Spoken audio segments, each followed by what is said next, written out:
Hey, this is Big Rob here, coming at you with some new artwork for July 2016. And what you see here is Goku Black from Dragon Ball Super.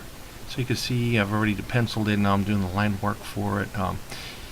So this kind of demonstrates some of the different styles of art there is, comic book art. This is more of an anime style. As you can see, it's really, really fine artwork. I mean, fine lines. So you want to do really light line works when you do this. So as you can see, I didn't overly sketch out the drawing. So just gets hints of line, just of where I'm going to put the blacks in. So you'll see in a minute when I'm going to start doing the heavy ink. So right now I'm just doing the lines. So one of the interesting characters I like from Dragon Ball Super. It's really interesting. At first I was like, I don't know if I'm gonna really like it. So I got to like it a lot. So, and it's a great anime so far. So, right now I'm using an aquash brush. You can fill it with anything you want. Water for watercolors. You can pick different color inks. It's great for regular black inks when you're doing inking. So you can do fine lines with it, or to fill up nice spaces of if you have to use a lot of blacks, heavy blacks. So it's great. You can get them online. Usually, like if you're looking for at Michael's, I haven't seen them at Michael's at all. So if you need to go to your local store, usually you don't see them too much there. But yeah, Utrecht probably has them. RB Dix, I think, or Dick Blix might have them. So it's better to get them online. But they're awesome. I love them because you can use them over and over again. You get tired of buying pens and they run out of ink.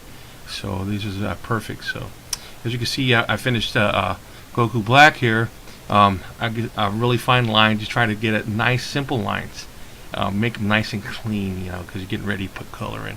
One thing I always tell when I teach how to do art, that if you're going to color something, make sure that there's enough space to do the color, because that adds the details and depth of the character. So you can see there's a lot of white spaces in here, because I'm gonna color it. Usually, I'll take it and do digital color. As you can see, I got my pens here, fine and extra small or extra fine.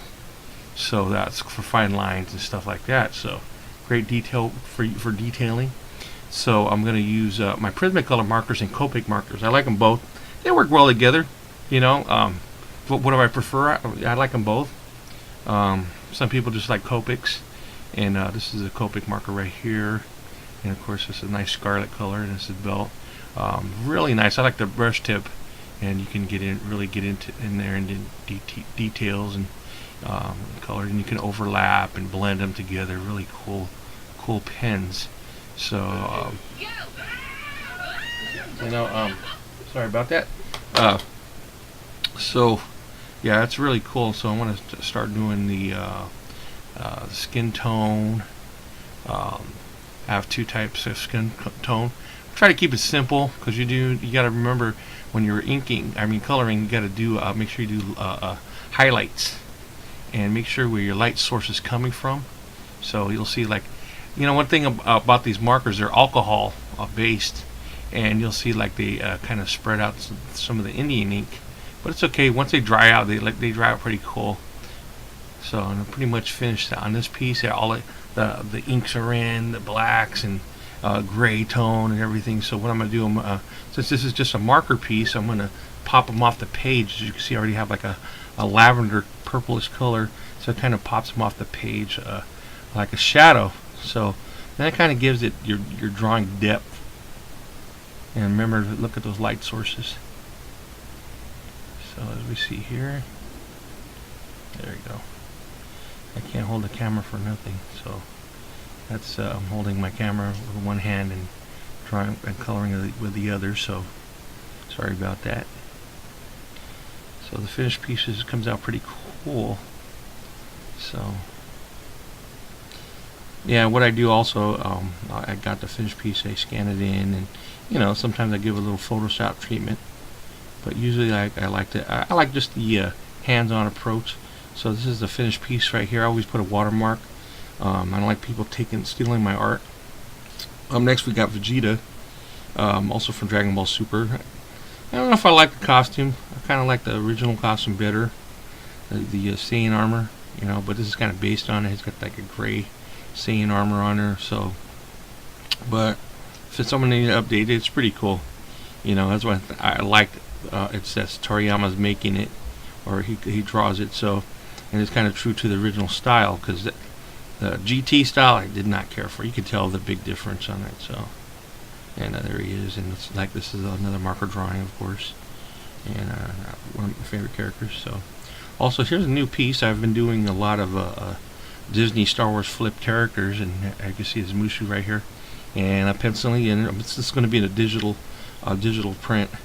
So this is how I start. I have to conceptualize Mulan, so to get her, make sure she has kind of a Jedi robes on, kind of get her regular clothes and kind of modify it to look more like Jedi, then I have her lightsaber there, try to get the colors she's usually in, kind of get a mishmash between all the different tones of colors and stuff to pop her out. And there's Cricket. He's a droid, so I kind of wanted to make him a droid, and Mushu's a Jedi, of course, Jedi Master. I want to be a master, so. And of course the Mongolians in the back. I was going to put more, but I figured I'd just put him and his sword back in the back. So here's a finished digital piece. Came out pretty cool, if you ask me. So, and of course Lilo and Stitch, one of my favorite pieces that I've done. This is also going to be a digital piece, or it is a digital piece. And there's Lilo, and there you go. Sorry for the heavy watermark on this one. So they turned out fairly well. Also another Dragon Ball Super character, Trunks. The story is pretty cool. This isn't going to be a marker drawing. So here's the pencils. So as you can see, when I finish the complete one, this is what it looks like. I added it's more of a collage to it. So markers are pretty cool. I love markers. Working with them. There's something about markers. I like digital too, but sometimes you get a nice hard copy piece of a product, that's right in your hands, and finished colored piece, and it's great. You don't have to wait to go to the printers to get yourself a cool art piece. So up next is a sketch of Dr. Doom. I'm sketching him out. He's going to be this is going to be another marker print, or marker drawing. Excuse me. And you see I'm lining them out, and I kind of make them kind of my style that I like. That's one thing about Dr. Doom. You can kind of make them your way if you like, and lots of times I do that because I just like, that's the way I am. I like, that's the way I would like them. It's the way I wish he would look, because none of the Fantastic Four movies can capture the way he looks, and it's like, what, make him like the comic book? Hello.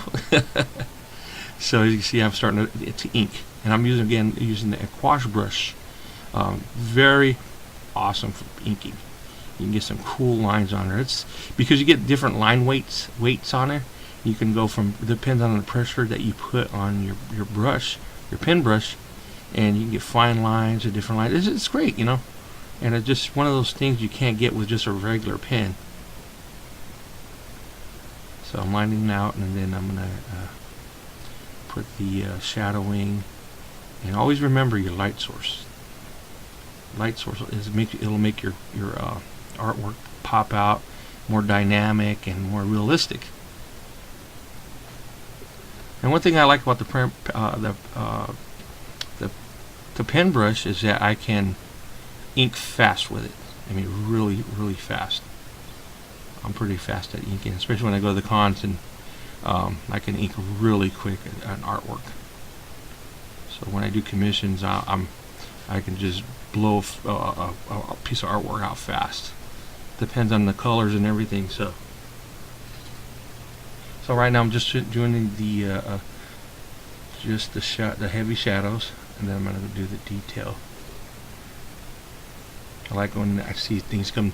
They start from line work, pencil work, and all of a sudden it starts coming to life.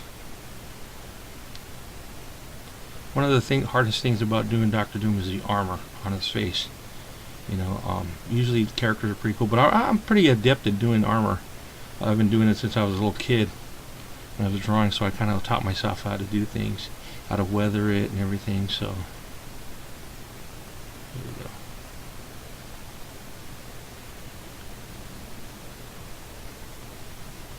Yeah, again, light source.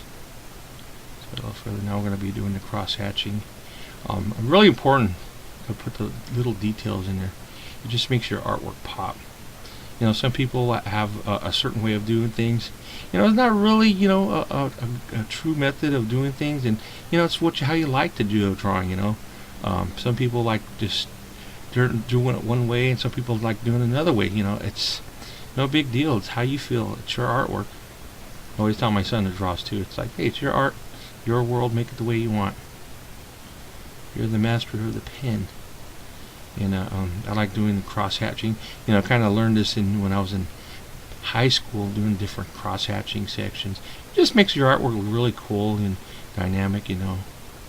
So, and just little things that makes the armor pop out. You know, because I always think in advance when I put the color in. So, like here, I'm using Prismacolors, and I'm putting the grays in. This is a very light gray. This pen's almost dried out, but I like it because it gives a nice brush effect. You know, when I get through, it's gonna look like a brushed steel.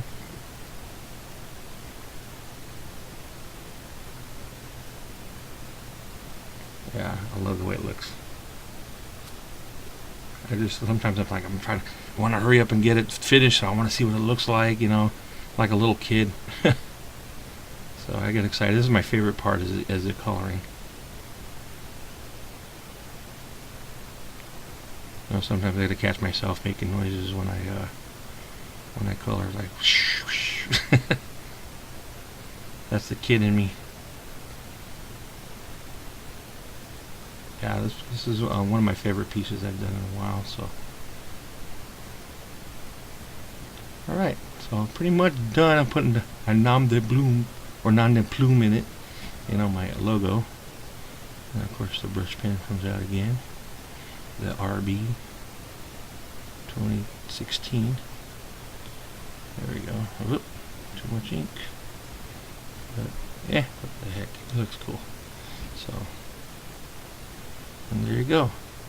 Dr. Doom and Prismacolor markers. And add a little more shadowing, and it's good, ready to go. Oh yeah, I have to do the highlights of the eyes. That also makes your eyes pop out. You know, I use a lot of tools, especially my favorite is the correction pen. You could put little highlights on the eyes, on the dots on the armor, and it looks pretty cool. You know, so yeah, it looks great. And there you go. Well, again, thanks again. I'm Big Rob. So continue watching this on my YouTube channel, and have a good one. Bye now.